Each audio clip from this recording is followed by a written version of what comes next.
I've always been a creature of habit. Every morning, like clockwork, I stop by the same coffee shop on my way to work.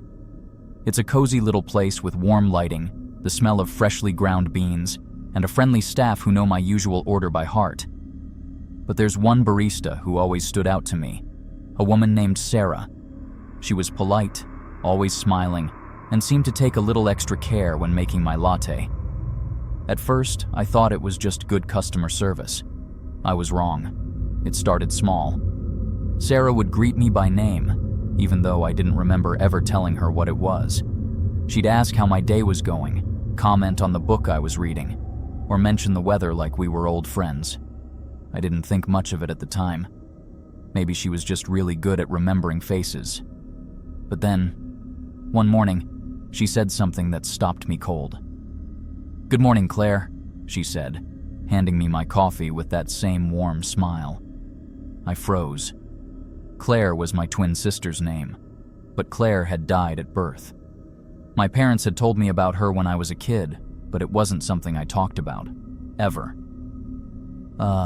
It's actually Emily," I said, forcing a laugh. Sarah's smile didn't waver. "Oh, I know," she said. "But you told me about Claire last week, remember?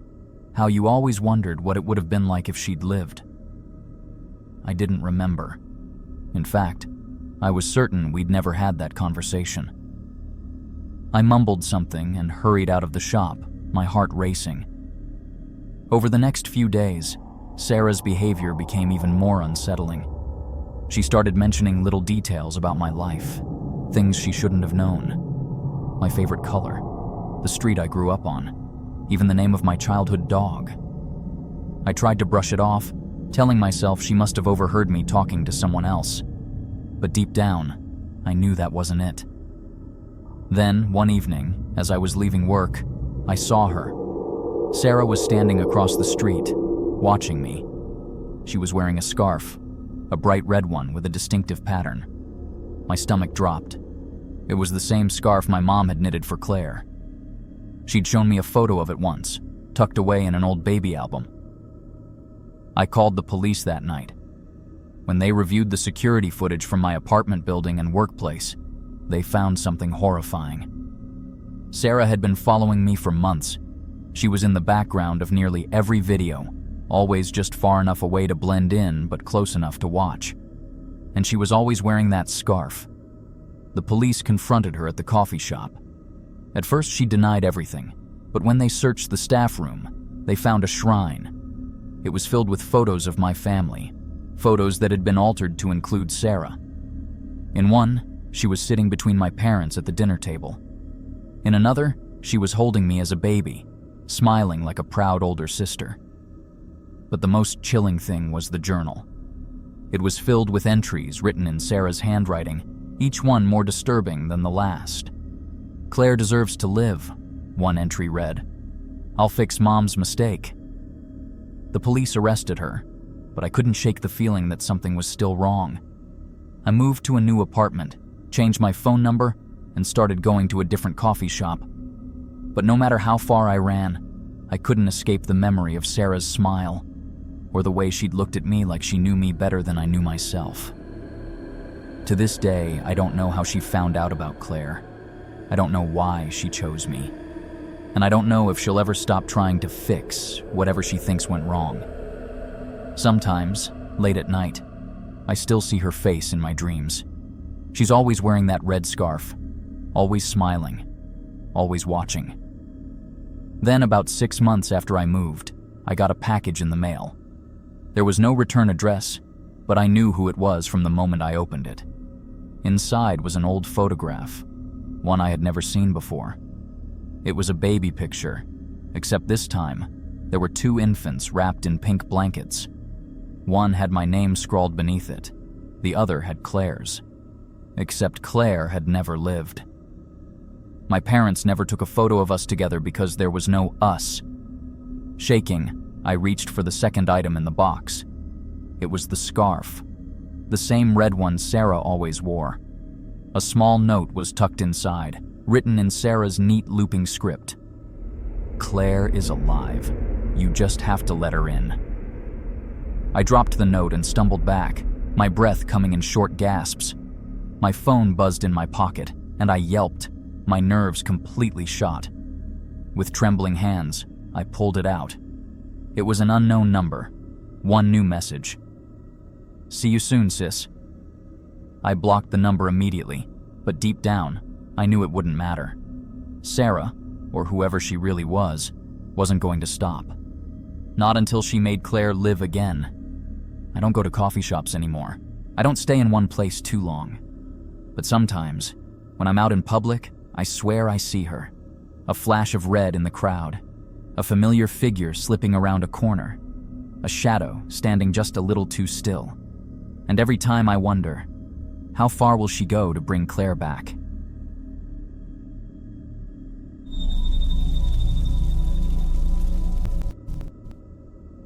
I've always been a creature of habit. Every day after work, I'd stop by the grocery store, pick up a few essentials, and head home to my small apartment. It wasn't anything fancy, but it was mine. A little one-bedroom space in a quiet neighborhood. I had lived there for almost a year without any issues. That changed when I started noticing something strange. At first, it was small. I'd come home and find my kitchen slightly different. Cans in the pantry moved, my coffee mug stacked in the wrong order, little things that made me pause, but not panic. I thought maybe I was just forgetful. Maybe I had placed them differently in the morning. But then it got weirder. One evening, I came home from work and found my fridge open. Not wide open, just slightly ajar, like someone had been looking inside and forgot to close it all the way. I lived alone. There was no one else who could have left it like that. That's when I decided to install a camera. I bought a small hidden camera and placed it in my kitchen, facing the main area of my apartment. I wanted to prove to myself that I was just being paranoid. The next day, I went about my routine as usual, went to work, and tried to push my fears aside. That night, I sat down to review the footage. At first, everything looked normal. The empty apartment, nothing out of place. But around noon, the footage showed my landlord, Mr. Avery, unlocking my door and stepping inside. I felt my stomach drop. He didn't steal anything. He didn't even seem interested in valuables. Instead, he walked around, looking at my furniture, touching my books, picking up small items like my perfume bottle and inhaling its scent. Then he did something even stranger. He pulled out a camera and started taking pictures. Of my living room, my bedroom, even my bed. I shut my laptop, my hands shaking. My landlord had been entering my apartment while I was at work. But why? What was he doing with those pictures? The next morning, I called the police. They took a report but said there wasn't much they could do without proof of forced entry or theft. Since he was the landlord, he technically had access to the unit. Their advice? Find a new place to live. I was furious. I wanted to confront him, but I was also terrified. I didn't know what he was capable of. That night, I started looking at listings for new apartments. That's when I found it. A Craigslist ad for a furnished apartment. The pictures stopped me cold. It was my apartment, my furniture, my decorations, every detail identical, down to the throw pillows on my couch.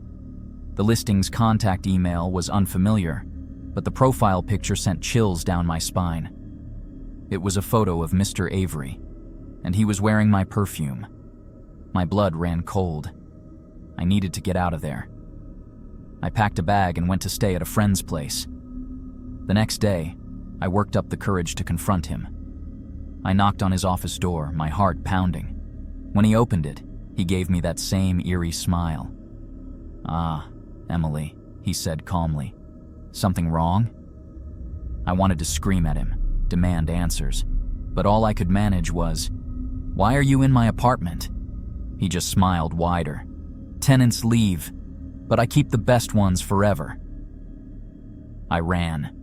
I called the police again, this time with the listing and the footage. That was enough to get them to take action. They searched his office, and what they found was worse than I ever imagined. Mr. Avery had a storage unit filled with replicas of past renters' lives, Furniture, clothing, personal belongings, all set up like eerie museum exhibits of people who had lived in the building before me. He had been recreating their apartments, living in their spaces in some twisted way. He was arrested, but the damage was done. I moved out immediately, breaking my lease without a second thought. But even now, in my new place, I still feel uneasy. Sometimes I swear I hear my door creak at night. I check the locks twice, 3 times, before going to bed. And sometimes, in the middle of the night, I wake up to the faintest scent of my old perfume lingering in the air. I don't know if he's still out there, but I do know one thing. I'll never feel safe in an apartment again.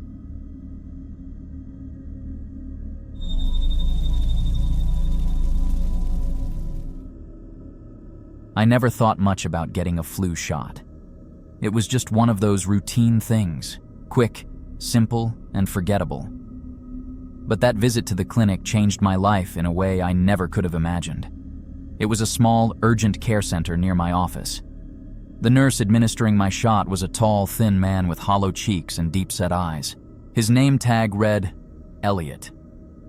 He barely spoke as he swabbed my arm, but as he handed back my vaccine card, he met my eyes and smiled.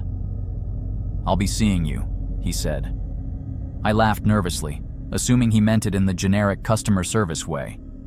But something about the way he said it sent a chill up my spine. Months passed, and I forgot about Elliot. Until the loan denial.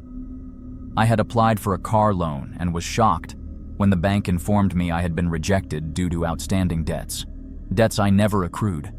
The report listed credit cards, medical bills, and even a rental agreement in a city I'd never been to. I filed a fraud report, assuming it was just another case of identity theft. But when the detective assigned to my case, Detective Avery, called me in for a meeting, his expression told me it was much worse than I thought. "Do you recognize this name?" he asked, sliding a paper across the table. I froze. It was Elliot's full name. Avery explained that Elliot wasn't a nurse. He was a janitor. He had been working at the clinic for over a year, quietly collecting personal information from vaccine cards and patient files. And he wasn't just stealing identities. He was keeping a ledger. Inside that ledger were dozens of names, including mine. Next to each name were dates, bank details, and a single, chilling column, maxed out. Most names were crossed out. They take out loans, credit cards, anything they can in your name, Avery said. Once you're maxed out, they disappear. But we think some of these people never got their identities back. We think some of them never surfaced again at all. I was trying to process it all when Avery's phone rang. His face went pale as he listened. Then he turned to me. "Where's your car parked?" I told him. "Level 2 of the parking garage under my apartment complex." "Don't go there alone," he said. "Elliot knows we're onto him." I felt my stomach drop. With 2 officers, we drove straight to my building. My heart pounded as we stepped into the dimly lit garage. I could hear every footstep echoing, every distant car alarm in the night. Then I saw him. Elliot was standing next to my car, leaning against it like he was waiting for me. He was holding something in his hand, a small bottle of perfume. My perfume. "I was just here to return something," he called out. His voice was casual, almost amused. "You left this behind." The officers surrounded him, but he didn't resist. He just smiled at me, that same eerie smile from the clinic. "You were next," he said, tilting his head. "They always pay to make the lawsuits go away." Avery grabbed the bottle from his hand. "Where did you get this?" Elliot chuckled but said nothing. When they searched his car, they found worse things. A lockbox filled with IDs, credit cards, personal documents. But the worst was in his locker at the hospital. Inside, they found dozens of photos, some of past patients, others of people who had been reported missing. And then, at the very bottom, were my childhood photos. Pictures I'd never seen before. They had been taken from my mother's hospice room before she died. I moved out of my apartment that week, changed banks, got new cards, new passwords, everything. Elliot was arrested, but I never found out how many lives he had ruined before me, or how many had simply disappeared. And sometimes, late at night, I still hear his voice. My name is Maria, and I'm 31 years old. I've lived in the same quiet town in Ohio my whole life. Nothing too exciting ever happens here, but I've always found comfort in the simplicity. I work at a small retail store on the edge of town. Long hours, not much pay, but it keeps me busy. Lately, though, something's been happening that I can't seem to shake. Something that makes my skin crawl every time I think about it. It started a few weeks ago. I first noticed him standing in the far corner of our parking lot during one of my late-night shifts. He wasn't doing anything, just standing there, smoking a cigarette. I didn't think much of it at first. It's not unusual for people to hang around, waiting for a ride or killing time. But this guy, there was something off about him. He was always there, always watching. The first time our eyes met, I felt a chill run down my spine. He didn't look away like most people would. His stare was intense, almost predatory. Still, I brushed it off. Maybe he was just some guy with nowhere else to go. I told myself not to overthink it, but then it became a pattern. Every night, around the same time, he was there. He never came into the store, never bought anything, just lingered. My coworkers joked about it, calling him my parking lot admirer. I laughed along with them, but deep down, I wasn't amused. I started feeling uneasy, especially when I worked the closing shift. One night, as I locked up the store and headed to my car, I noticed him standing closer than usual, under one of the dim streetlights. My heart started pounding, but I tried to act normal, fumbling with my keys as I walked briskly to my car. Before I could get in, I heard his footsteps behind me. "Excuse me," he said, his voice low and gravelly. "Can you help me with something?" I turned to face him, keeping my distance. He was tall, maybe mid-40s, with unkempt hair and a scruffy beard. His clothes looked like he'd been wearing them for days. What do you need?" I asked, my voice shaky. "Directions," he said, taking a step closer. "I'm lost." Something about the way he said it didn't feel right. He wasn't holding a phone or a map, and his eyes were locked on me, not the road. "I'm sorry. I can't help you," I said quickly, opening my car door and sliding in. Before I could close the door, he lunged at it, slamming it shut. "Maria," he said, his voice louder now. "Don't go. I just want to talk to you." My blood turned cold. How did he know my name? I yanked the door closed, locked it, and started the engine. He pounded on my window with his fists, yelling my name over and over again. I didn't wait to see what he'd do next. I peeled out of the parking lot, my hands shaking on the wheel. The next morning, I told my manager everything. He took me seriously and pulled up the security footage. What we saw made my stomach drop. The man hadn't just been hanging around the parking lot that night. He'd been there for hours, pacing back and forth, watching the store entrance like he was waiting for me. A few days later, the police identified him. He was a former customer who'd been in the store a few months earlier. I vaguely remembered him, a brief conversation about a sale we were having. That was it. Somehow, that small interaction had turned into an obsession. I've since quit that job, moved to a different town, and changed my routine entirely. But even now, I can't shake the feeling that he's still out there, watching, waiting. Every time I walk to my car at night, I feel his eyes on me, and I wonder if I'll ever truly be safe.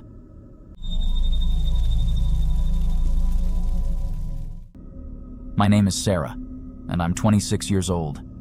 I'm a second-grade teacher living in a small apartment complex in the suburbs of Indianapolis. I moved here about a year ago because it was close to work, affordable, and most importantly, safe. Or so I thought. But looking back now, I realize how easy it is to let your guard down when danger comes with a friendly face. It all started with Phil, my next-door neighbor. He was in his early 40s, average-looking and polite enough. When I first moved in, he introduced himself and offered to help carry my groceries upstairs. I thought he was just being a good neighbor. Over the next few weeks, we'd exchange small talk in the hallway, and he always seemed friendly, even charming in a harmless way. I didn't think much of it. But then, little things started happening that made me uneasy. Phil began knocking on my door at odd hours, claiming he'd heard strange noises in the hallway. It would be 10 or even 11 at night, and he'd stand there, looking concerned, saying things like, "I just wanted to make sure you were okay." At first, I thanked him, but after the third or fourth time, I started ignoring the knocks. One night, around midnight, I was watching TV when I got that strange feeling, like someone was watching me. I glanced toward the window, and my heart stopped. Phil was standing outside, peering through the glass. I froze, my mind racing. He didn't move, didn't even seem embarrassed when our eyes met. I quickly closed the curtains and turned off the lights, my hands shaking. The next morning, I went straight to the building manager and told him everything. He promised to look into it, but when he confronted Phil denied it all. He claimed he'd been outside checking for burglars because he thought he saw someone suspicious. The manager seemed to buy it, and I felt helpless. After that, I started avoiding Phil completely. I stopped making small talk and would wait until he left his apartment before leaving mine. But it didn't stop him. I'd catch him standing in the hallway, staring at my door, or lingering by the mailboxes when I got home. I told myself I was overreacting, but deep down, I knew something wasn't right. Then came the night that still haunts me. I had just gotten home from work, exhausted, and all I wanted to do was take a shower and relax. But when I unlocked my door and stepped inside, I froze. The lights were on, and Phil was sitting on my couch. He looked up at me, completely unfazed, like this was normal. "Hey, Sarah," he said casually. "Your door was unlocked, so I came in to check. Thought someone might have broken in." My blood ran cold. I knew I had locked my door. I could barely find my voice as I stammered, "Get out. Right now." Phil stood up slowly, like he was in no rush. "I was just trying to help," he said, smirking. He walked past me and out the door, but not before saying, "You really should be more careful." As soon as he was gone, I locked the door and called the police. They arrived quickly and arrested him. When they searched him, they found a spare key to my apartment, one he'd stolen from the maintenance room. The thought of how long he'd had that key, how many times he'd been inside my apartment without me knowing, made me feel sick. Phil was charged with trespassing and harassment, but I couldn't stay there anymore.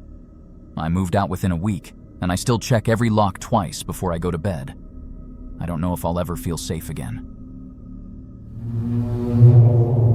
My name is Daniel Harper, and I'm 28 years old, living in a small apartment in downtown Chicago. I've always thought of myself as just an average guy, working a 9-to-5 job, keeping to myself, and minding my own business. But last year, I had an experience that changed the way I look at the world forever. It started with a simple delivery. One day, a package was left at my door. I didn't order anything, but it had my name on it. Inside was an old, tattered book with no note or explanation. Thinking it was just a mistake, I set it aside and went about my day. But the next morning, another package arrived. This time, it was a single photograph of me sitting on my couch, taken from outside my living room window.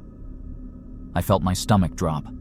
My apartment is on the 3rd floor, so how could someone take a picture like that? I convinced myself it was a prank, maybe one of my friends trying to mess with me. But when I called around, everyone denied it. Over the next week, things got worse. I started noticing little signs that someone had been inside my apartment. Drawers slightly open, things moved out of place, even the faint smell of cologne that wasn't mine. I installed a cheap security camera, thinking I was being paranoid, but I didn't tell anyone. 2 nights later, I checked the footage.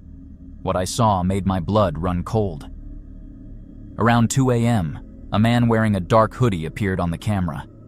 He had a key. He calmly unlocked my door, walked in, and stood in my living room for several minutes, just staring at my bedroom door. Then, as quietly as he came in, he left. I called the police immediately, but when they arrived, they found no signs of forced entry. They took a report, but without evidence of who it was or how he got the key, there wasn't much they could do. I stayed at a friend's place for a few nights, terrified to go back. When I finally returned, there was one last note taped to my door. It simply read, "You're lucky I changed my mind." I moved out the following week and haven't slept peacefully since. Whoever he was, he knew everything about me, and I'll never understand why he stopped, or if he'll ever come back.